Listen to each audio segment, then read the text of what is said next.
I'll give you the. Okay, so we're here in D.C. basically lobbying Congress ourselves because none of us can afford a lobbyist.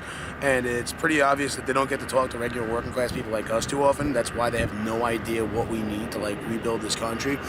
So we came down by bus, paid for it out of our pockets, stayed at a friend's place the other day, and now we're going to the House office buildings over here, the Senate office buildings over here, maybe sit inside Congress back there and listen to what these chowderheads are babbling about, because they're not doing the job for us. They keep coming up with better ways to shift the tax burden off of the people who can afford it most onto the people who can afford it least, to cut spending that benefits working class people so they can give more corporate welfare to people who don't need it.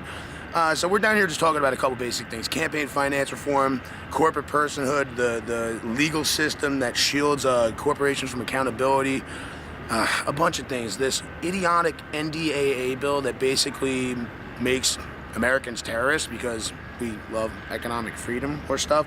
And it blows me away because it's like, if we're spreading freedom overseas, well, bombs, that means freedom. If we just bomb them hard enough, then they'll be really, really free for Halliburton to poop on. But at the same time, here in America, freedom of speech is under attack. Labor rights are under attack. All these different basic values that we have are being stripped down and sold off like we were just strip mining the country. And it's unacceptable. So, I mean, to me, I think step one is get the money out of politics. I think the big thing about Occupy Wall Street is, at the end of the day, changing the law so that we have a more equitable society for everybody.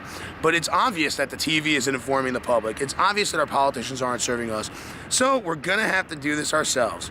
At the same time, I think that we need a higher level of citizen participation in democracy. I've said that a bunch of times, and I really feel it's true. I think we need to register people to vote. If you want to vote Republican, great. If you want to vote Democrat, great. But let's register people to vote, because if you really want to scare these clowns, if you really want to put the fear of God into the CEOs down on Wall Street, let's register like 10 million new people to vote. I think that'll have a very positive effect.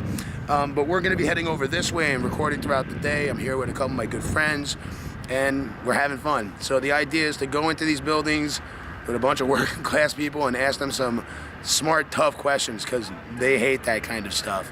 So hey, let's give them hell.